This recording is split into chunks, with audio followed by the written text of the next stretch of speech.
And I am drawn to the east, to the east, to the east wall. And I am in no way old enough, or wise enough, or even interesting enough to be one to write a memoir at all. I have just found that east wall is the place that has touched all who have set foot there. Whether laying down your hat for a night, or a few years, or a lifetime, there is something about the stories in the streets of the east, the east, the east wall. A village that manages to be the north inner city and the seaside at the same time. A tiny town surrounded by water, caught between Annaliffey, the Tolka and the sea. It's ever changing, but somehow the exact same as when O'Casey wrote about it over 100 years ago. And like O'Casey, I am drawn to the east, because like O'Casey, my childhood soul flourished there. A place of grushies, ghost stories and gickenas. A grushie after a wedding in the church was nearly more exciting than the wedding itself. Kids waiting and anticipating, baiting the head off each other to get a few coppers. It was thrilling. There'd be killings as you tried filling your pockets with a few shillings, so you could go down to Lillian's for a few sweets. It'd be a feast of treats full of E-numbers, between tenpenny bags of jellies, or a chomp bar, Taz bar, Ride a Rover bar, blackjack fruit salad or bruiser bar, or a dam bar, or a wham bar. And if you were lucky enough, some left over for a little bottle of cadet. The nip bag feast of the east, finished with a cigarette. Chocolate, of course, and we'd eat the paper and all in the east, the east, the east wall. And underneath our feet, under the concrete, are the ghosts of East Wall past. And like any borough in our city, there are plenty of ghost stories passed down generation to generation. Stories of nuns from beyond the grave, or headless horsemen, or banshees. And East Wall either had a terrible banshee problem, or a terrible people dropping their black combs problem. Don't get me started on the fear in me heart at seeing a black comb on Church Road once. And no amount of truth, dare, double dare, kiss, promise or command would make me climb over the wall into the nun's garden, or run around the church 3 times. 3 times one way you'd see the Virgin Mary, 3 times the other the devil himself would appear, and I could never for the life of me remember which one was which. And honestly, I was just as terrified to see the Holy Mary Mother of God as I was the dreaded beast, and so I wouldn't dare go near that church in the east, And the gickenas, the inner city nits. The snobs would call them scangers, because for 2 months of the year they'd be launching fireworks and bangers around the place. The gickenas took Halloween very seriously. These lads would spend months collecting for pallets and tyres to burn in true sound fashion on Halloween fires. And if the sheriffs got their hands on the stash, there'd be murder. The age-old rivalry between East Wallers and sheriffers has been going on since our nannies and granddads were chisellers. Any mischief was always blamed on each other, and I remember it resulting in a stone war more than a couple of times. A stone war consisted of sheriffers and East Wallers throwing stones at each other, usually until someone had their head split open. Such was the importance of a Halloween collection. Like I said, Hallows Eve is not a tradition that we take lightly here. The spirit of sound manifests in our town and is paid tribute with Halloween parades and Halloween feasts, and of course going door to door getting loads of sweets. But we used to say, help the Halloween party and not trick or treat, because our mas and dads wouldn't have us going round saying that American shite. And as we turned to teens, there was plenty of messing. Knick-knacks was replaced with kissing. First kisses down the lane after dark, and first cheap cans in the rain down in Fairview Park. We got up to all kinds of mischief.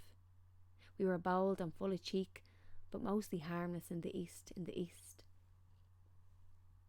But not everyone was harmless. And to the east, the women of our community took to the streets to try and defeat a new kind of epidemic. Golden Brown had come to our town. The heroin epidemic of the 90s ravaged and devastated the north inner city. But for us, the East Wall mas and grannies were our saviours. There was no one braver, and they dealt with this antisocial behaviour head on. Their shouts and roars echo around my mind still. What do we want? Push ours out. When do we want it? Now. The strength and fierceness of these women is forever ingrained in my psyche, pulling pushers from their hiding places and sending them on their way.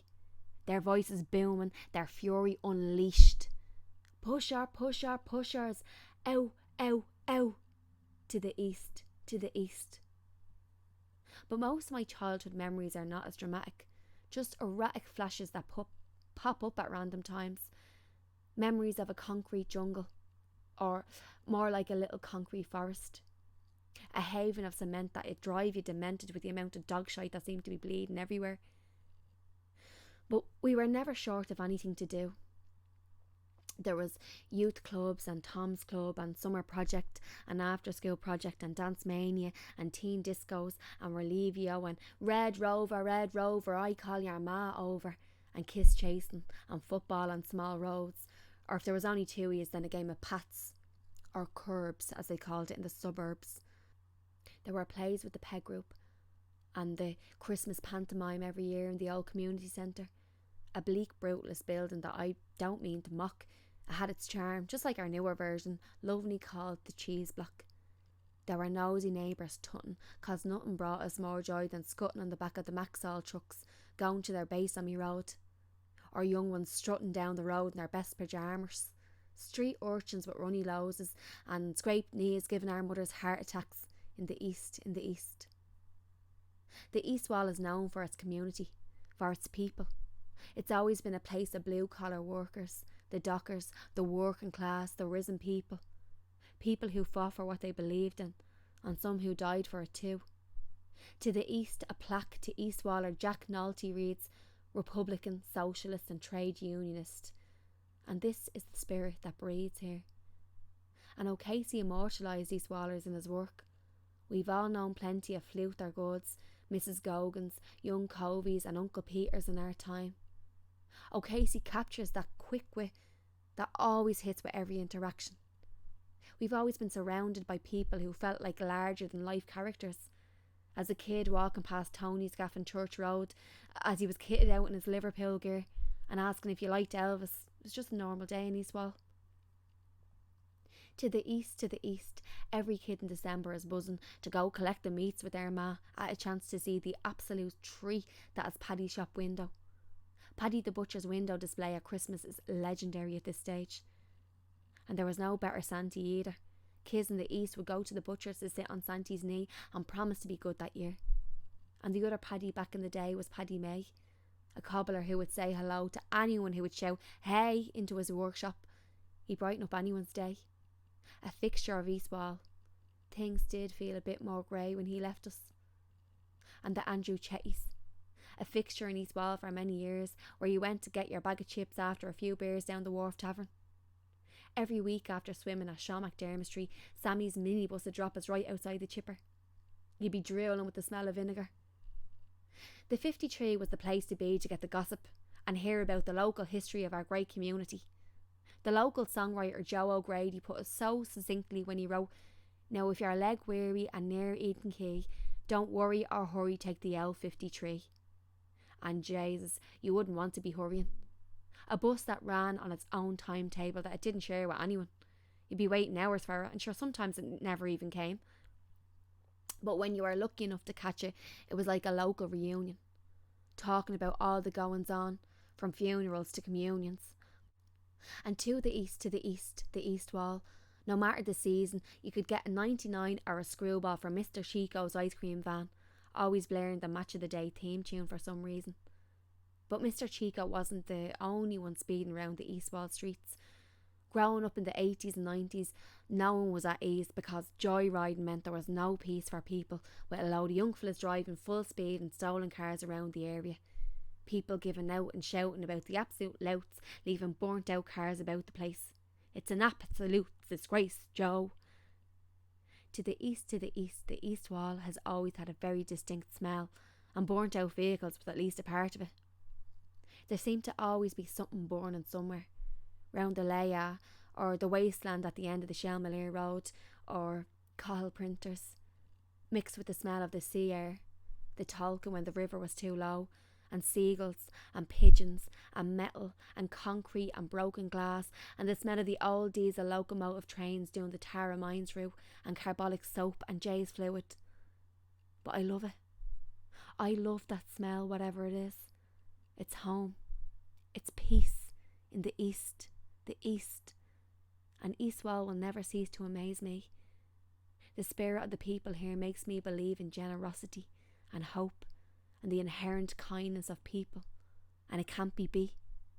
It's changing all the time, 'cause Dublin keeps on changing and nothing seems the same.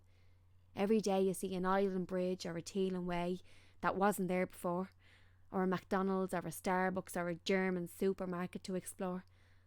And like I declared at the start, I am in no way qualified to speak on experiences and lives of others that are here. I am no historian.